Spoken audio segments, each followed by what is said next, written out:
वाणी से होती है अच्छे आदमी की पहचान। राष्ट्र संत पूज्य श्री चंद्र प्रभ जी का मार्गदर्शन। किसी भी विद्यालय, महाविद्यालय या विश्वविद्यालय में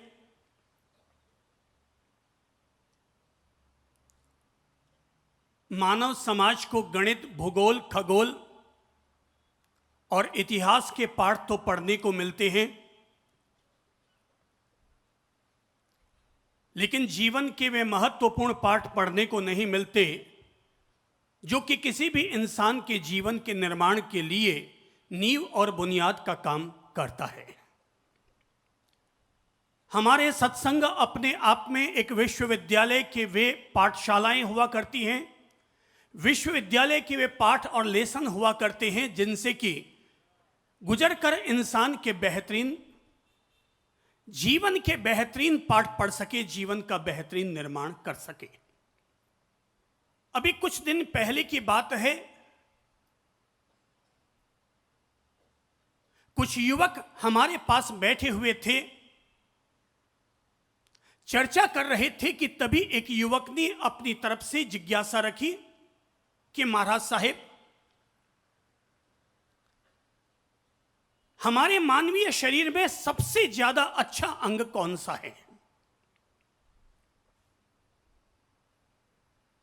मैंने युवक की बात पर गौर किया और सहजता से मुस्कुराते हुए इतना ही कहा, मेरे भाई, हमारे मानवीय शरीर में सबसे ज्यादा अच्छा और महत्वपूर्ण कोई अंग है तो वो हमारी जीभ है। उसने तत्काल दूसरा प्रश्न किया और पूछा कि भगवान, अगर आप कहते हैं कि हमारे शरीर में सबसे ज्यादा अच्छा अंग कोई है तो वो जीभ है, तो फिर सबसे बुरा अंग कौन सा है?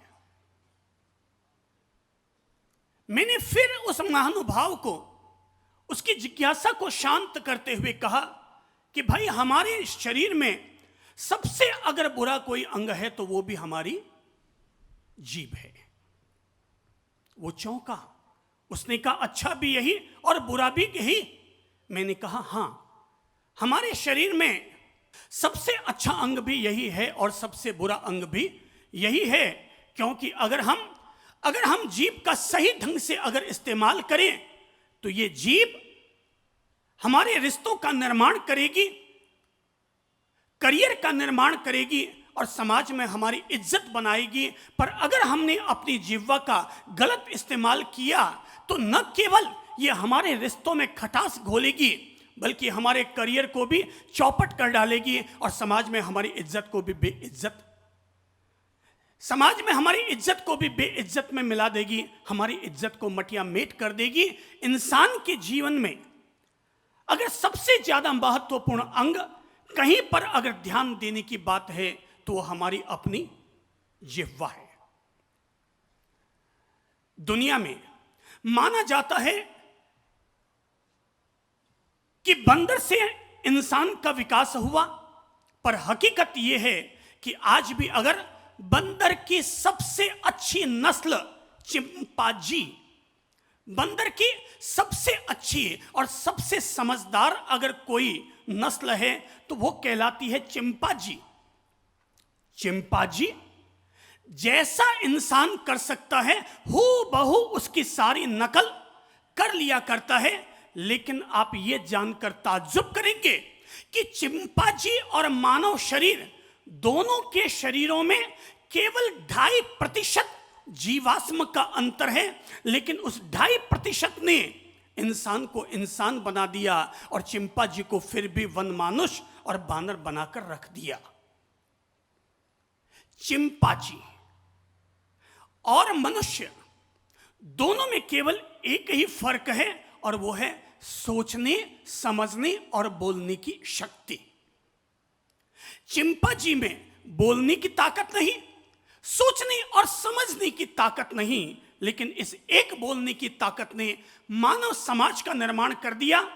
धरती पर चौपायों में और दोपायों में सबसे बड़ा अगर कोई फर्क है तो वो है सोचने, समझने और बोलने की ताकत। हम लोग जिस बिंदु पर आज ध्यान देंगे वो हमारे सोचने, समझने और बोलने की ही ताकत है। जब प्रकृति ने हम सब लोगों को जन्म दिया है तो प्रकृति ने हमें बहुत सारी चीजें उपहार में दे डाली, लेकिन उपहार में मिली हुई सारी चीजों का उपयोग कैसे करना चाहिए, यही इंसान के लिए आर्ट ऑफ लिविंग है, आर्ट ऑफ लाइफ है। यही आदमी के लिए आर्ट ऑफ टॉकिंग है। किस आदमी को अपने जीवन में कभी किसी के गुस्से का, कभी किसी के अपमान का, कभी किसी के गाली गलौज का सामना न करना पड़ता हो। जीवन में दूसरों के गाली गलौज, अपमान और बेहूदगी का सामना करना यह पार्ट ऑफ लाइफ है, लेकिन उस बेहूदगी का सामना करते हुए भी अपनी तरफ से वापस शालीनता और सलीके से जवाब दे देना, इसी का नाम आर्ट ऑफ लाइफ है। वो पार्ट ऑफ लाइफ है और ये आर्ट ऑफ लाइफ है। ये मुमकिन ही नहीं है कि हर बहू को सास सम्मान दे ही।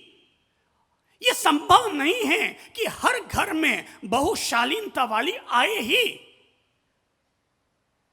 बेहूदगी का सामना करना ये पार्ट ऑफ लाइफ है, लेकिन बेहूदगी का किस शालीनता और सलीके के साथ सामना करना, यही आर्ट ऑफ लाइफ है। पत्नी ने अगर चिल्लाकर कहा कि तुम तो निरे जानवर हो,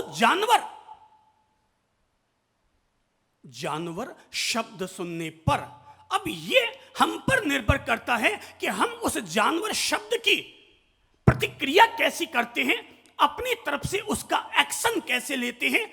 पत्नी ने अगर गुस्से में आकर कह दिया जानवर हो, आप चाहे तो जानवर के बदले में आप अपनी पत्नी को साली, नालायक, गधा, उल्लू की पट्टी कुछ भी कह सकते हैं। पर अगर आप आर्ट ऑफ टॉकिंग जानते हैं, बोलने की कला अगर जानते हैं, तो आप उसी जानवर शब्द का बड़े धैर्य और शांति के साथ सामना करते हुए जवाब दे सकते हैं, तुमने ठीक कहा भगवान कि मैं जानवर हूं। अरे तू मेरी जान, मैं तेरा वर, दोनों मिले तभी तो हुए जानवर।